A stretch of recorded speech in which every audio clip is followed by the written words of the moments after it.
Shots were fired. MSP says a man was inside a green van near the home the officers were approaching. Right now, they're not sure why the man came out of the van with a long gun and shots were fired. Without actually talking to him what his mindset was, we're waiting to speak with the officers as well. Neighbors who didn't want to be on camera say they heard what sounded like gunshots and hid inside their home.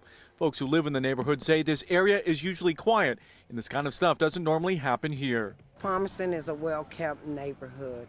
Working citizens, retired citizens. The two DPD officers involved, we're told, are not injured. As for the man who was shot, we're told he is in good condition. Reporting in River Rouge, I'm Alan Campbell, 7 Action News. Alan, thank you. All but one of 5 Detroit firefighters injured in the line of duty are out of the hospital tonight. They were hurt when the roof of a burning home at Whitaker and Mullane came crashing down in southwest Detroit this afternoon.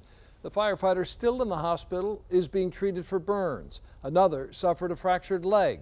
Arson investigators are calling the fire suspicious. Neighbors tell us a man had been living at the vacant house illegally.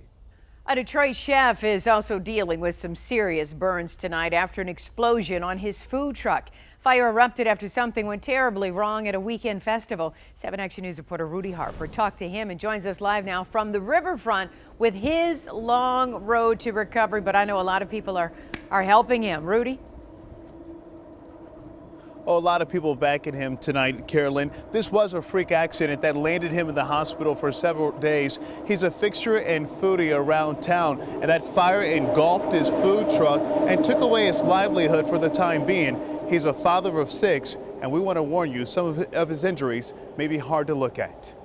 They come out for us. You seen the boy on the news. If long lines are an indication of good food, Detroit's original seafood truck is one of the best. That's just a line of order. Chef Rashad Torrence started serving up fresh fried dishes on 4 wheels in 2015. His secret ingredient, his passion to feed others. And I love feeding the souls. Rashad Torrence, he's the chef, so he's got to keep his hands nice and clean. He's with Detroit's original seafood company. You guys have a food truck already fixing up some great food. But less than 24 hours after his cooking segment on Action News with our Keenan Smith, flames engulfed his food truck while he was inside and turned his life upside down. I went to go light the fryers, and once I lit the fryers, it just was a kaboom, like explosion. He suffered second-degree burns to most of his face, his hands. The flames even burned his leg. The explosion threw him out of the truck, yet he managed to put out the flames.